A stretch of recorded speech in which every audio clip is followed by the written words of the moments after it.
भगवान की जय। कृष्ण कन्हैया लाल की जय। जय जय श्री राधे श्याम। आए हुए सभी भक्तों का, माताओं का, बहनों का, सबका बहुत बहुत स्वागत, वंदन, अभिनंदन। सबको जय श्रीमन नारायण, जय श्री कृष्णा, राधे राधे, जय गौरी गोपाल। कैसे हैं आप सब? आप सदा अच्छे रहें, यही भगवान से मेरी प्रार्थना है। हम सबके अच्छे रहने में ही सबकी भलाई है। हर परिस्थिति में अच्छे रहा करो, खुश रहा करो, हर हाल में प्रसन्न रहा करो और अपने आसपास ऐसा माहौल बनाओ कि सब खुश रहें। सर्वे भवन्तु सुखिनः, सर्वे सन्तु निरामया। सब खुश रहें, सब प्रसन्न रहें, यही सबके लिए हितकर है, सही है। हमारे परीक्षित बन करके श्री सीताराम साहू जी आए हैं और प्रेम से कछा की गंगा में आप डुबकी लगा रहे हैं। आपकी स्वर्गीय श्रीमती मीरा साहू जी की स्मृति में श्री सीताराम साहू जी कथा का आयोजन करा रहे हैं। तालियां बजा के साहू परिवार का स्वागत वंदन करें। आपकी पुत्री निधि साहू जी और विजेता साहू जी, बेटा विकास और पिंकी साहू जी, विशाल नम्रता साहू जी, आशी और वैष्णवी जी, समस्त साहू परिवार आप इंदौर से आए हैं और प्रेम से कथा की गंगा में डुबकी लगा रहे हैं। कथा अच्छी लग रही है सबको? श्रीमती बसंती यादव जी, मैया हमारी श्री परमेश्वर प्रसाद यादव जी, श्रीमती राम प्यारी यादव जी, श्रीमती सुभद्रा मरावी जी, दीपक यादव जी, विजय यादव जी और जवंतिन यादव जी, ज्योति यादव जी, मिथिलेश मरावी जी और संगीता मरावी जी बिलासपुर छत्तीसगढ़ से आप आए हैं और श्रीमती बसंती जी, परमेश्वर जी आए। सबके लिए तालियां बजा के पूरे परिवार का स्वागत, वंदन, अभिनंदन। आप सब बड़े भाग्यशाली हैं कि वृंदावन की पावन धरती पर, वृंदावन की पावन धरा पर बैठ करके पावन कथा का रसपान आप सब कर रहे हैं।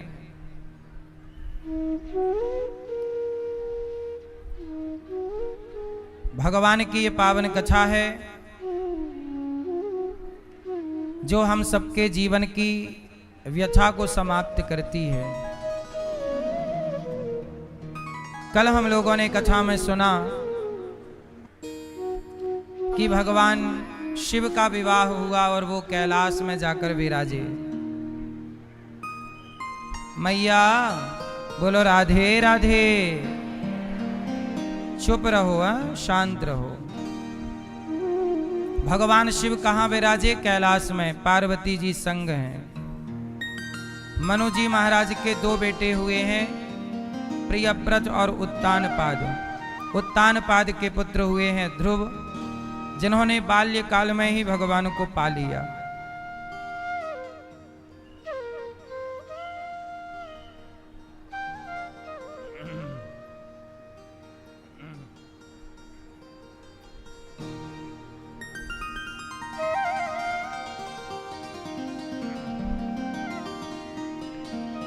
पाँच साल की आयु है, छोटी सी, और ध्रुव जी पिता की गोद में बैठने गए।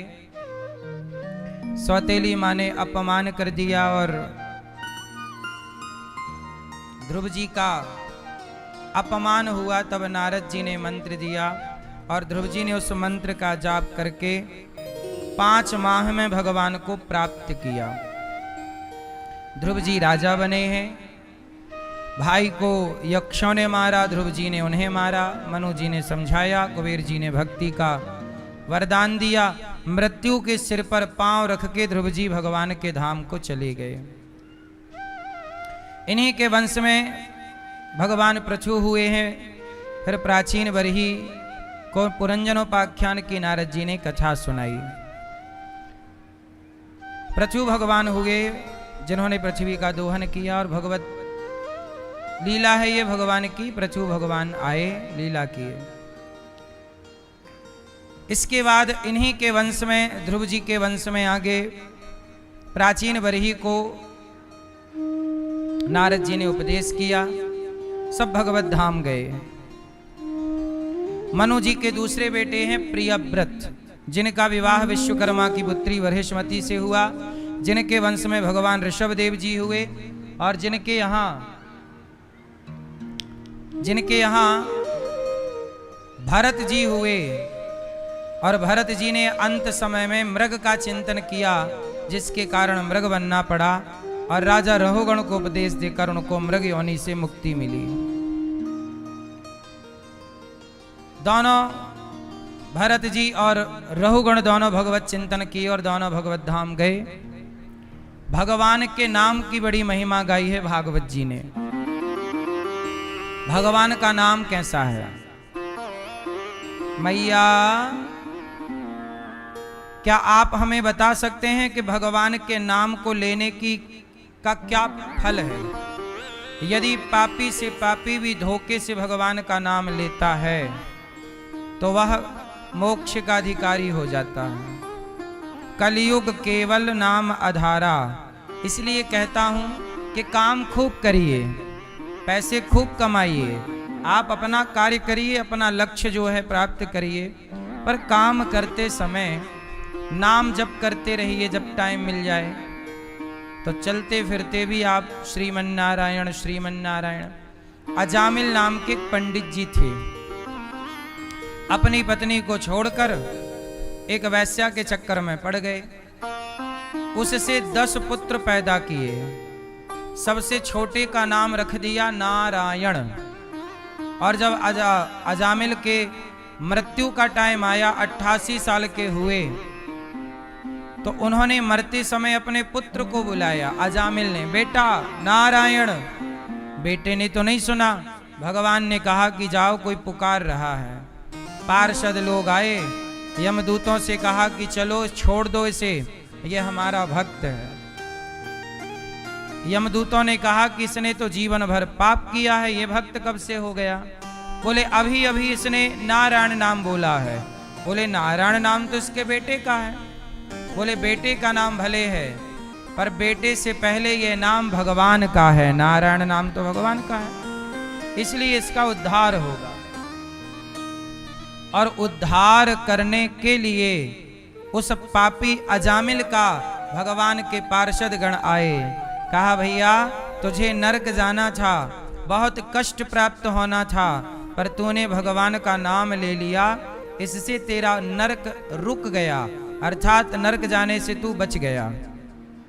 अब चल तू भगवान का नाम चिंतन कर। अजामिल ने बची हुई आयु में पूरा भगवान नाम चिंतन किया और अजामिल का मोक्ष हुआ। इसलिए कहता हूं कलयुग है, लाभ ले लीजिए। अच्छा, दूध फट जाए तो क्या करना चाहिए? हैं? दूध फट जाए तो क्या करना चाहिए? दूध फट गया तो एक आदमी रो रहा था। क्यों रो रहा? क्योंकि उसको पनीर बनाना नहीं आता। दूध फट जाए तो वही लोग रोते हैं जिनको पनीर बनाना नहीं आता। पनीर बनाना आ जाए तो फटे दूध का भी उपयोग है। ऐसे ही कलयुग बहुत बुरा है, पर जन्म तो अब हम सब का हो ही गया है, तो रोने से क्या फायदा? इस कलयुग में लाख बुराई है तो एक अच्छाई है। कलयुग का फायदा उठा लो। कलयुग में नाम जप करने की बड़ी महिमा है, ये फायदा ले लो। रोने से नहीं होना कुछ।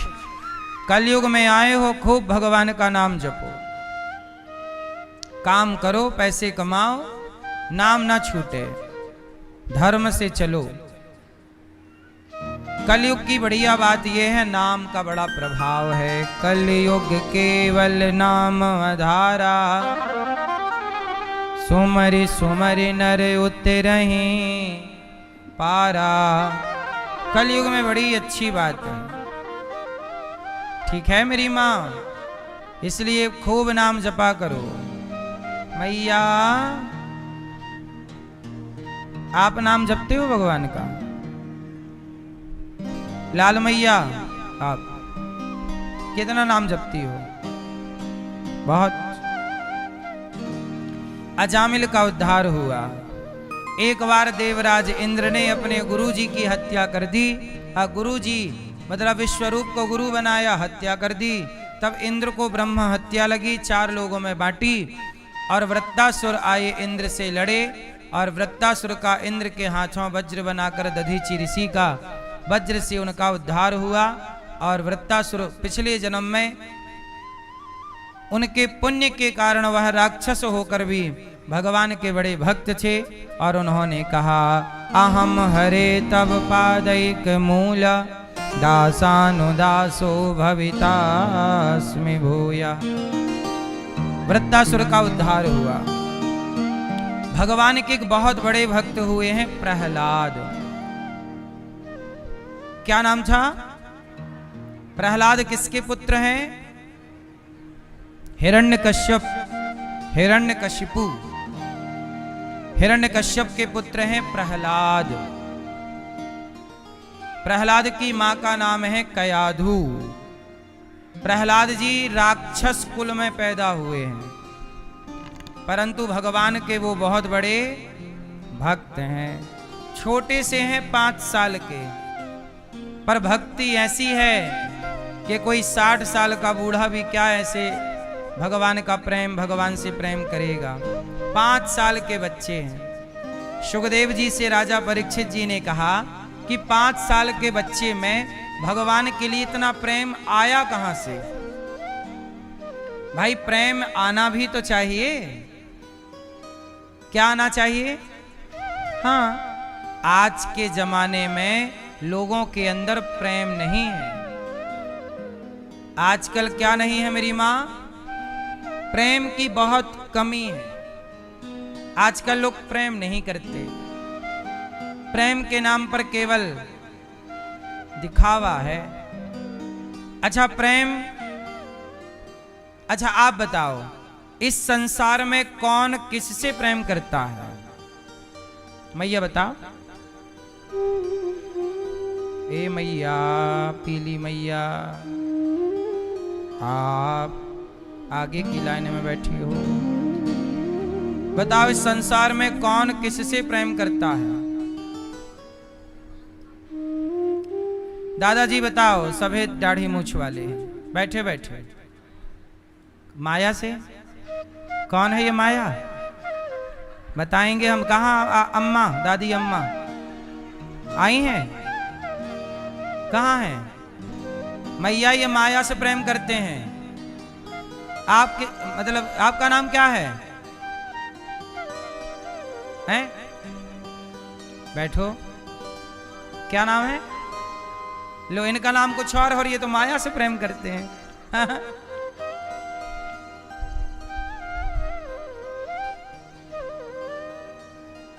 इस संसार में कौन किससे प्रेम करता है? दादाजी बताओ आप,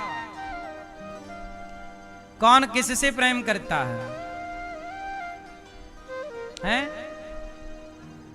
पीछे वाले भक्त बताएंगे कौन किससे प्रेम करता है। कौन किससे? बताओ। ए पीली मैया, ओ पंचायती मैया, हो गई पंचायत? पीछे वाली मेरी माँ बताओ, कौन किससे प्रेम करता है? कौन बताएगा? जो बताना चाहे हाथ उठाए। हाँ बताओ, कौन किससे प्रेम करता है?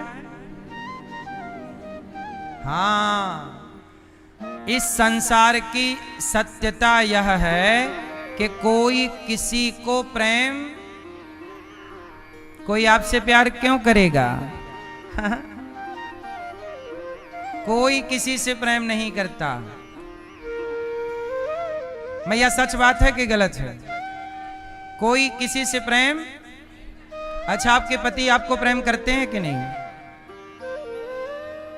पीली मैया, आपके पति आपको प्रेम? अभी तो आप कह रही थी कोई नहीं करता किसी से। मैया ने बदल दी। हाँ करते हैं मेरे पति, थोड़ा सा करते हैं।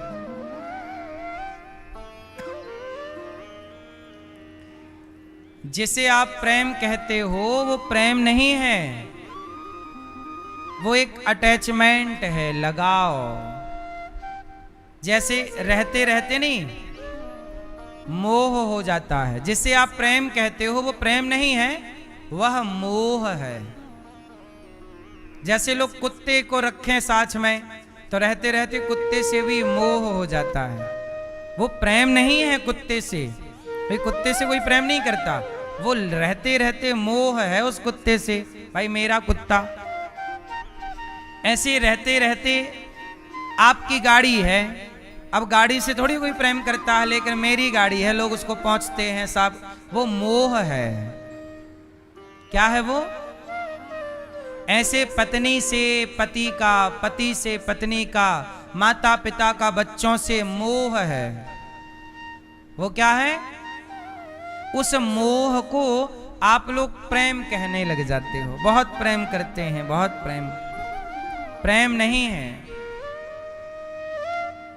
कोई किसी से प्रेम नहीं करता। मां अपने बच्चों से, अच्छा सच बताओ, मां और बेटे के प्रेम में स्वार्थ है कि नहीं? जोर से। मां और बेटे के प्रेम में स्वार्थ है या नहीं है? मैया कितने बेटे हैं आपके? एक है। मां और बेटे के प्रेम में भी स्वार्थ है। मां चाहती है कि मेरा बेटा मेरी सेवा करे, मेरी बात माने, मेरा बुढ़ापे का सहारा बने। ये भी तो आपका एक स्वार्थ है ना, है ना? इसलिए मां का प्रेम भी स्वार्थ है, मतलब उसके प्रेम में भी स्वार्थ है। पति पत्नी के प्रेम में भी क्या है? संसार का एक प्रेम बताइए जिसमें स्वार्थ ना हो। इसलिए कहते हैं, अब जैसे एक आदमी किसी के कमरे में, घर में आग लग गई, वहां एक आदमी फंस गया। तभी एक व्यक्ति आया और वो उस आग में घुस गया और उस अंदर वाले व्यक्ति को बचा के ले आया। तो अब इस व्यक्ति ने जलते हुए व्यक्ति को बचा लिया। अब इस व्यक्ति का उससे क्या स्वार्थ था? पर उसने रक्षा की कि नहीं? तो ये रक्षा है, ये उसकी इंसानियत का परिचय है। उस व्यक्ति ने क्या परिचय दी? अपनी जान पे खेल कर किसी की रक्षा की। इसका मतलब ये नहीं है कि इस आदमी का उस आदमी से प्रेम था। ये अब कोई पानी में डूब रहा है और आप वहां से गुजर रहे हैं और आपको तैरना आता है और आप बचा सकते हैं, तो आप तुरंत जाएंगे और बच्चे को कोई भी होगा बचा लेंगे। तो आपका उससे प्रेम नहीं है, लेकिन आपने अपनी इंसानियत का परिचय दिया।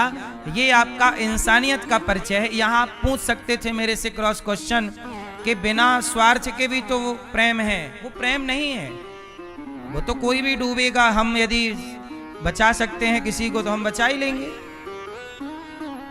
तो ऐसा है, आप भी बचा ही लेंगे किसी को। तो वो क्या है? वो आपकी जिम्मेदारी है। एक अच्छे इंसान का परिचय है। आप एक अच्छे व्यक्ति हैं, आप एक अच्छे इंसान हैं जो दूसरों के बारे में भी सोचते हैं। लेकिन यहां प्रेम का कोई लेना देना इसलिए कहता हूं कि प्रेम कोई किसी से नहीं करता। जिसे आप प्रेम कहते हो वो मोह है। आप अपने पति से प्रेम करती हो मेरी मां?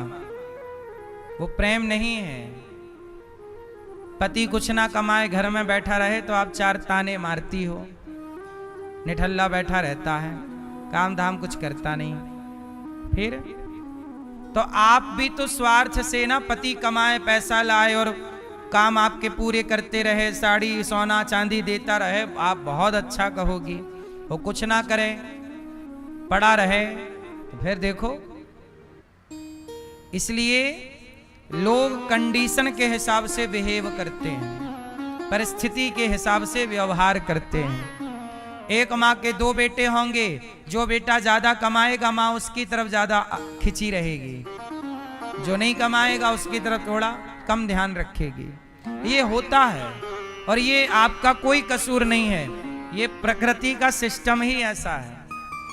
व्यक्ति स्वार्थी हो ही जाता है, कोई भी हो। इसलिए कहता हूं ये संसार हम मेहमानी के लिए पाए हैं, प्रेम के लिए नहीं। प्रेम के योग्य ये जगत नहीं है, प्रेम के योग्य केवल जगन्नाथ हैं, अर्थात भगवान। इसलिए करिए प्रेम तो केवल भगवान से करिए, संसार से प्रेम मत करिए। यदि प्रेम करोगे तो फिर आपको रोना जरूर पड़ेगा। जिससे प्रेम हुआ है वो, अच्छा प्रेम का रिप्लाई क्या है? प्रेम का रिप्लाई क्या है? आप पत्नी से प्रेम करते हो और पत्नी एक टाइम बाद चली जाती है भगवान के घर, पति चला जाता, फिर आप रोते हो, देखो चले गए। बेटे से प्रेम करते हो, बेटा पड़ोस में घर लेके रहने लग गया, माँ बाप को पूछता नहीं है। तो प्रेम आपने तो किया पर वहां से कोई रिप्लाई नहीं आया। इसलिए हम आपसे एक बात कहें, सुदामा जी ने प्रेम किया भगवान से, तो रिप्लाई आया कि नहीं? क्या आया? क्या रिप्लाई आया? जब सुदामा जी ने प्रभु से प्रेम किया तो रिप्लाई में स्वयं भगवान दौड़कर आए सुदामा जी के लिए। मेरा मित्र आया है, दौड़ पड़े, भगवान दौड़कर सुदामा को गले लगाते हैं। प्रेम क्या है केवल भगवान समझते हैं। प्रेम क्या है ये दुनिया थोड़ी समझती है। माँ के प्रेम को बच्चे नहीं समझते, माँ के प्रेम को बच्चे समझते तो बच्चे अपने माँओं को वृद्धाश्रम ना भेजते। बोलो हाँ। प्रेम के पारखी जगत में नहीं है। प्रेम की कद्र करने वाले लोग इस संसार में, यदि आप किसी से प्रेम करें भी तो उस प्रेम का मूल्य चुकाने वाला यहाँ कोई नहीं है। प्रेम को समझने वाला यहाँ कोई, प्रेम को समझने वाले केवल भगवान हैं। मीरा का प्रेम कौन समझा? भगवान। इसलिए जब मीरा द्वारिका गई तो प्रेम में भगवान के लिए तड़प रही हैं, रो रही हैं। तब भगवान का मुंह खुला द्वारिकाधीश का और पूरी की पूरी मीराबाई भगवान के हृदय में समा गई। भगवान से कहा किसी ने कि प्रभु आपने मीरा को अपने हृदय में जगह क्यों दी? भगवान बोले कि वो मेरे से प्रेम करती है और प्रेम का मूल्य केवल मैं चुका सकता हूँ। प्रेम का मूल्य मीरा ने किया तो था प्रेम, जगत ने जहर पिला दिया। किया तो प्रेम था, पिटारी में सांप भेजा था राणा ने। फिर प्रेम की कीमत लोग नहीं समझते। इसलिए मेरी माँ, कोई लड़का कोई लड़की, आजकल लड़का लड़की क्या करते हैं? बोले बहुत प्रेम करते हैं। प्रेम प्रेम प्रेम नहीं होता, सबका अपना स्वार्थ होता है ना मेरी माँ? लड़की, एक लड़का ने एक लड़की को आई लव यू कहा, लड़की को लगा ये लड़का मेरे से प्रेम करता है। अब वो लड़का ने लड़की को आई लव यू कहा, लड़की उसके आई लव यू को प्रेम समझ के चली गई। लड़के ने उस लड़की का शारीरिक शोषण किया, 1 महीने किया, 2 महीने शारीरिक शोषण किया। जब उस लड़के का पेट भर गया तो वो छोड़ के चला गया। प्रेम के नाम पर आजकल बाजार में झांक कर देखना, स्कूल कॉलेज में प्रेम के नाम पर केवल शारीरिक शोषण है कि नहीं? बोलो हाँ कि ना? सही बात है कि गलत बात है? केवल शारीरिक शोषण है बस, ये प्रेम नहीं है। ये प्रेम कैसे हो सकता है मेरी मां? सुखदेव जी ने कहा कि 5 साल का बालक है प्रहलाद जी, वो भगवान से प्रेम कैसे करने लग गए, क्या हुआ कि प्रेम हो गया? तब उसकी कहानी सुनाई, कथा कि ऐसा है, एक दिन प्रहलाद जी गांव में खेल रहे थे, बालक थे छोटे से, तो वो वहां पे एक कुम्हार और कुम्हारिन जो कि भगवान के बहुत बड़े भक्त थे, घड़ा उन्होंने सुखाया था, भट्टे पे लगा के आग लगा दी। अब घड़े में क्या हुआ था कि बिल्ली ने बच्चों को जन्म दिया। कुम्हार के यहां घड़ा नहीं पकाए जाते, तो पकाने के लिए उन्होंने भट्टा लगा दिया। अब आग लगाने में 2-4 दिन लेट हो गए, रोज जमा रहे हैं इसके ऊपर फिर इसके ऊपर, ऐसे टाइम लगता है। वो दोनों पति पत्नी बूढ़े हो गए थे, तो उनके काम में उनको टाइम बहुत लगता था, तो घड़े बना के सुखा के और पकाने के लिए ना भट्टे पर रख रहे थे कि तभी बिल्ली आई, और बिल्ली वो बिल्कुल बच्चे को जन्म देने की स्थिति में थी, तो बिल्ली को और कोई जगह मिली नहीं, तो भट्टे पे घड़ा का मुंह था बाहर की ओर, तो बिल्ली उस घड़े के अंदर घुस गई और बिल्ली को लगा ये जगह सबसे अच्छी है। अच्छा, बिल्ली को क्या पता था कि इसमें आग लगने वाली है? वो घड़े पे गई और उसने अपने बच्चों को जन्म दे दिया। अब बिल्ली के छोटे छोटे बच्चे हुए। अब तभी क्या हुआ कि कुम्हार ने भट्टे पे आग लगा दी घड़ा पकाने के लिए कि सारे घड़े पक जाएंगे, और लगाई आग। समय था गर्मियों का, आग लगी तो हवा भी गर्मी में चलती ही है, आग बहुत जल्दी ही चारों तरफ फैल गई, और जब आग फैली तो आग से धुआं निकला, गर्मी बढ़ी, तो वो आंच पहुंची घड़े तक, धुआं भी भरने लग गया घड़ों में, आंच भी भरने लग गई। अब वो बिल्ली म्याऊं म्याऊं म्याऊं म्याऊं करके, अब उसके आगे आग की लपटें थी, वो निकले कैसे? तो बेचारी बिल्ली तो जैसे तैसे छलांग मार के दूर खड़ी हो गई, पर दूर खड़ी होकर भी वो बिल्ली उस घड़े की तरफ म्याऊं म्याऊं म्याऊं म्याऊं कर रही है। मतलब उसके बच्चे फंसे हैं, वो समझ गई कि बच्चे जल जाएंगे, माँ तो माँ होती है भले बिल्ली हो। अब तो कुम्हारिन की नजर पड़ी, आवाज में कान में बिल्ली की ध्वनि गई, शब्द गए म्याऊं म्याऊं म्याऊं। कुम्हारिन समझ गई कि यहाँ पे बिल्ली भी खड़ी है और अंदर से आवाज आ रही है, मतलब घड़े में बिल्ली के बच्चे फंसे हैं। अब तो कुम्हारिन ने आग बुझाने के लिए बाल्टी में पानी भर भर के डाले, पर कहाँ बाल्टी के पानी से इतनी भयंकर आग बुझने को।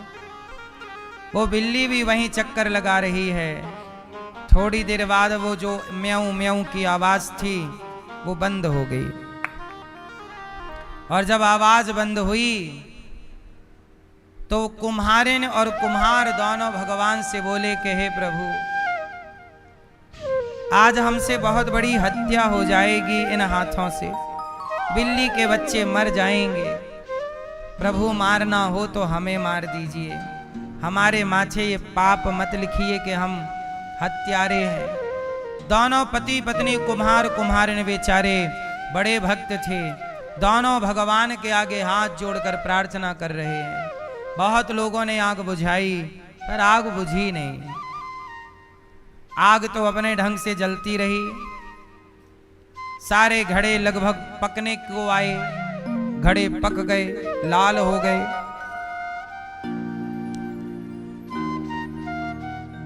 कुम्हार कुम्हारिन बेचारे जब तक वो आग जलती रही तब तक ना पानी पिया ना भोजन किया, कई दिन बीत गए। घड़े पकने में कोई 1 घंटा थोड़ी लगता, कई दिन के लिए भट्टा जलता है। दोनों खड़े रहे। भगवान का नाम, हे प्रभु बच्चों की रक्षा कीजिए, रक्षा।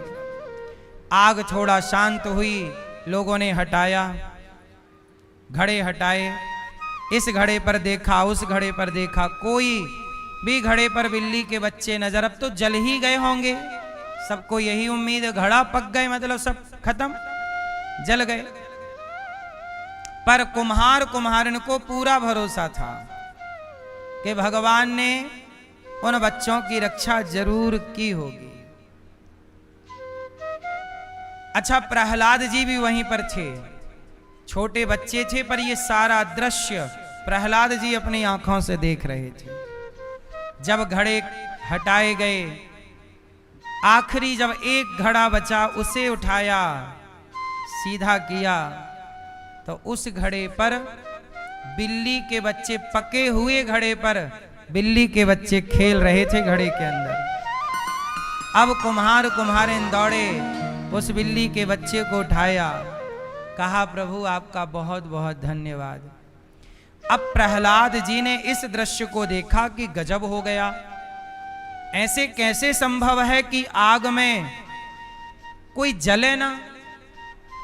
तो प्रहलाद जी आए कुम्हारिन और कुम्हार के पास, हाथ जोड़ के बोले, माता आप लोग कौन हो? कुम्हारिन बोले, राजकुमार जी हम तो आपके राज्य के, आपके गांव के छोटे से महाराज के नौकर हैं, घड़ा बनाते हैं। तो आप ये बताइए कि ये आग में वो बिल्ली के बच्चे क्यों नहीं जले, ये कैसे संभव है? तब कुम्हारिन ने कहा कि बेटा प्रहलाद, मां के पेट में बच्चा भी तो रहता है, बच्चे को पानी में डाल दो मर जाता है, बच्चे को पानी में डाल दो मर जाता है, पर मां के पेट में, गर्भ में वो पानी की थैली के अंदर ही तो रहता है 9 महीने। क्यों? स्त्री के गर्भ में एक थैली के अंदर पानी भरा रहता है और उस पानी के अंदर ही बच्चा रहता है। सही है कि गलत है? तो जब पानी में बच्चा मर जाता है तो पेट में तो 9 महीने पानी में ही था, मरा क्यों नहीं? तब प्रहलाद जी को कुम्हारिन मां ने बताया कि बेटा परमात्मा भगवान चाहें तो किसी को कहीं मरने नहीं दे सकते, और यदि वो चाहें तो कोई कहीं भी मर सकता है, बिस्तर पर लेटे लेटे मर सकता है, खड़ा खड़ा गिर जाए।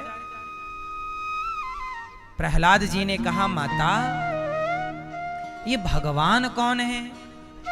कहा कि बेटा जिसने ये संसार बनाया है, जिसकी मर्जी से हम सांसें ले रहे हैं, तुम सांसें ले रहे हो, तुम कितने साल इस धरती पर रहोगे ये तुम तय नहीं करते, ये भगवान तय करते हैं।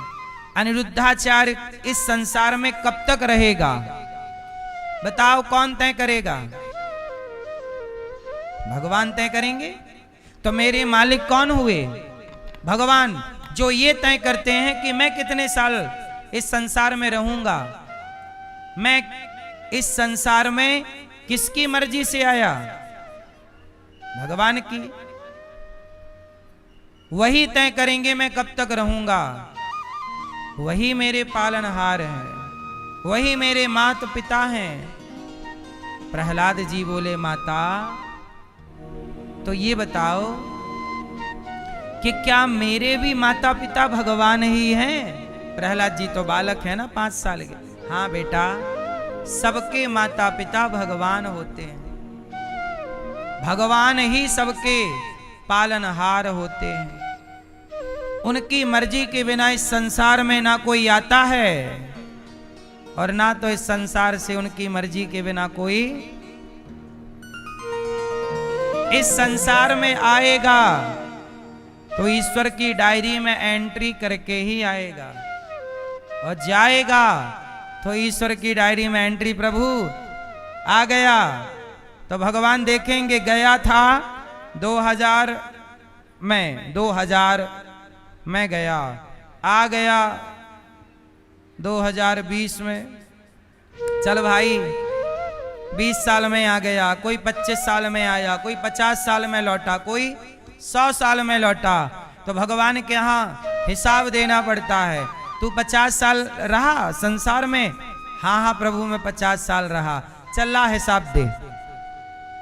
अब जैसे ये अनिरुद्धाचार्य जाएगा तो भगवान मेरे से भी मांगेंगे, चलो भैया आ गए? हाँ प्रभु आ गए, चलो लाओ हिसाब लाओ। तो मैं हिसाब दूंगा भगवान को, प्रभु मैंने अपने जीवन में जो भी आपने उम्र दी 25-50 साल जो भी ईश्वर देंगे, उस उम्र में मैंने क्या क्या किया, मैंने कितना पाप किया, कितना पुण्य किया, कितनों का दिल दुखाया, पूरा हिसाब मुझे किसे देना होगा? पूरा। आप लोग भी अपना हिसाब तैयार रखिएगा मेरी माँ। जो तुम सास से लड़ती हो, जो तुम बहू से लड़ती हो, बेवजह तुम एक दूसरे को गाली देती हो, अपमान करती हो, पत्नी से लड़ते हो, पति से लड़ते हो, कपट करते हो, छल करते हो, ये सब भगवान कहेंगे क्या जरूरत थी? तूने जेठानी के बेटों से कपट किया, देवरानी के बेटों से छल किया, तूने इतने रुपया के लिए उस आदमी को झूठ बोल दिया था, तूने भ्रष्टाचार किया, 100 रुपए लेके तूने उसका काम किया था। ये पूरा हिसाब ईश्वर को देना होगा। फिर भगवान पूछेंगे क्या जरूरत थी ये सब कमा के लाए हो? यही आपकी कमाई है। ये आपकी क्या है भैया? आप झूठ बोलते हो भैया? ये पीछे वाले भैया, सफेद शर्ट के बगल वाले, हाँ बताओ, आप झूठ बोलते हो? बैठे बैठे, खड़े नहीं होना, बैठे। झूठ बोलते हो, छल करते हो, शराब पीते हो, गुटखा, सिगरेट, शादी हो गई, माँ बाप की सेवा करते हो। आप जो जो करते हैं, आपने यदि किसी को धोखा दिया, वो पाप आपका साथ कभी ना छोड़ेगा। ईश्वर की डायरी में सब कुछ नोट रहेगा। भगवान जब मेरे से पूछेंगे अनिरुद्धाचार्य तू क्या करके आया है, तो मैं कहूंगा कि प्रभु मैंने आपका दिया जीवन, मैंने इस जीवन को शराब पीने में, गुटखा खाने में खर्च नहीं किया, मैंने इस जीवन को माताओं की, समाज की सेवा करने में खर्च किया है। बेसहारा माओं का सहारा बनने में, हजारों लोगों की अन्नदान की सेवा में, गायों की सेवा में, विद्यालय बनवाकर बच्चों की शिक्षा में सहयोग किया है, पढ़ाया लिखाया बच्चों को। मरने से पहले मैंने सारे अच्छे काम करना है, क्योंकि यही हिसाब ईश्वर को देना है। अच्छे कर्मों के बल पर हमारी मुक्ति, हमारा मोक्ष तय होता है। इसलिए कहता हूं मेरी मां, हिसाब तो आपको भी देना पड़ेगा। मैया हिसाब चेक करने लग गई मोबाइल में, नहीं?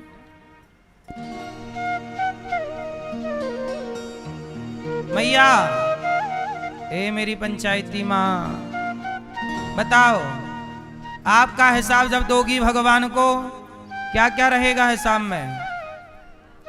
मैया, बहू से लड़ती तो नहीं हो?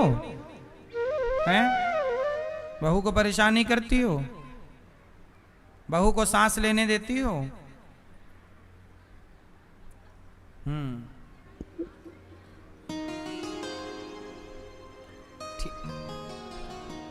सोने देती हो बहू को 10 बजे तक? सही है। तो मेरी मां, ईश्वर को जब हिसाब दो तब आपका सर नीचे ना हो जाए, थोड़ा ठीक ठीक हिसाब देना है। प्रहलाद जी को कुम्हारिन माता की बात सुनकर भगवान पर अटूट विश्वास हो गया कि हाँ, इस संसार में हमारे सर्वे सर्वा भगवान हैं। अब तो प्रहलाद जी बस दिन भर श्री हरि श्रीमन्नारायण श्रीमन्नारायण दिन भर नाम जप करते हैं। एक दिन हिरण्यकश्यपु ने कहा, बालक यहाँ ये तू क्या नाम जपता है? प्रहलाद जी बोले पिताजी आप भी कहो श्रीमन्नारायण श्री हरि श्री सीतारामचंद्र भगवान की जय।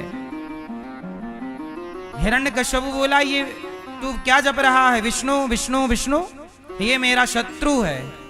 प्रहलाद जी बोले पिताजी भगवान कभी किसी के शत्रु नहीं होते। अच्छा हिरण्यकश्यपु भगवान को अपना शत्रु क्यों मानता था? क्योंकि हिरण्यकश्यपु के एक भाई थे बड़े, नाम था हिरण्याक्ष, उनको वाराह भगवान ने मार डाला था। पृथ्वी को ले गया तो वाराह भगवान ने पृथ्वी को लाके स्थापित किया और हिरण्याक्ष को मारा। तो बोला कि तेरे विष्णु ने वाराह बनकर मेरे भाई को मार दिया, वो मेरा शत्रु है। प्रहलाद जी बोले कि नहीं पिताजी भगवान किसी के शत्रु नहीं हो सकते। आपके भाई ने गलत कर्म किया तो प्रभु ने उसके गलत कर्म का केवल दंड दिया। परमात्मा तो वही करते हैं, आप अच्छा करोगे अच्छा मिलेगा, बुरा करोगे भगवान दंड भी तो देते हैं ना। अब देखो लंका में रावण था, रावण को दंड दिया, मार डाला, और लंका में विभीषण था, विभीषण को गले लगाया। बोलो हाँ, विभीषण को गले लगाया और रावण को क्यों? जो जस करही सो तस फल चाखा। रावण ने काम गलत किया तो दंड देना है। विभीषण ने कोई गलती नहीं की, तो जब आप कोई गलती करोगे ही नहीं तो भगवान बेवजह थोड़ी किसी को दंड देते हैं, गले लगाते हैं। आओ आप गलती करेंगे तब ना मां आपको मारेगी, आप गलती नहीं करेंगे मां क्यों मारेगी? मां बेवजह मारती है कि आई हो जमा दिया छड़ा के, गलती करोगे तो मारेगी। ऐसे ही भगवान गलती करोगे तो मारेंगे, अच्छे काम करोगे तो प्यार करेंगे। पर भगवान दोनों में कृपा ही करते हैं। प्रहलाद जी को हिरण्यकश्यपु ने समझाया कि ये मेरे शत्रु का तू नाम मत लिया कर, तू मेरा बेटा है।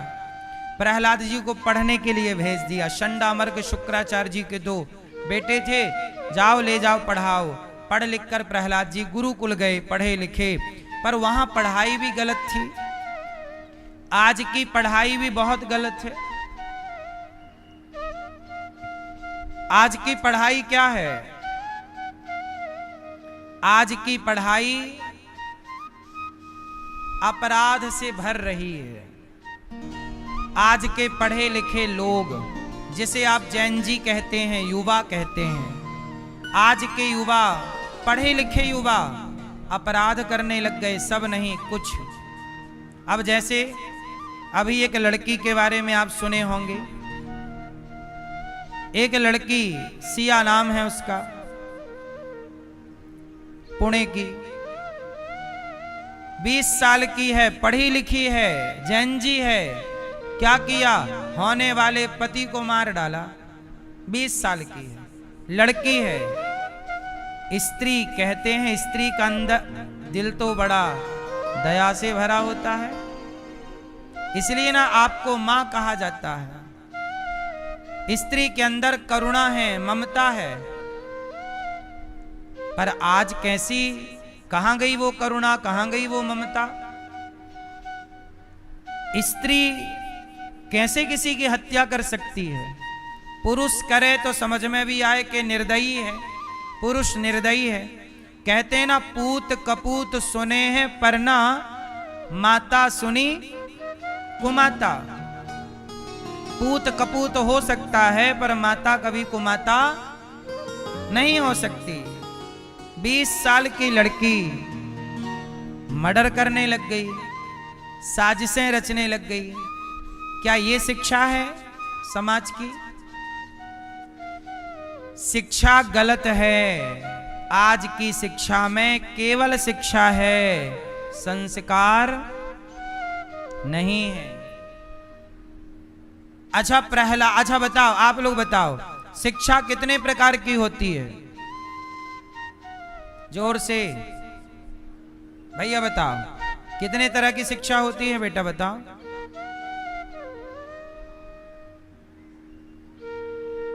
नहीं बताओगे? कितने तरह की शिक्षा होती है? पीले भैया बताएंगे, पीछे के सोफे में बैठे हैं। बताओ शिक्षा कितने तरह की होती है भैया, बताओ। आप बैठे बैठे बताओ, जल्दी बताओ, शिक्षा कितने तरह की होती है?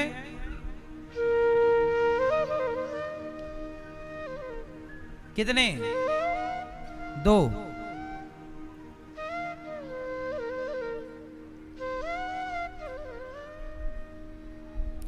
शिक्षा होती है 4 तरह की। ध्यान से सुनना। शिक्षा कितने प्रकार की होती है? शिक्षा 4 तरह की होती है। पहली शिक्षा है धर्म की, दूसरी शिक्षा है अर्थ की, तीसरी शिक्षा है काम की, और चौथी शिक्षा है मोक्ष की। आओ इसे विस्तार से समझाता हूं।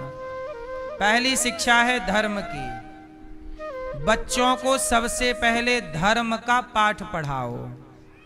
किसका पाठ? जोर से, जोर से। धर्म का।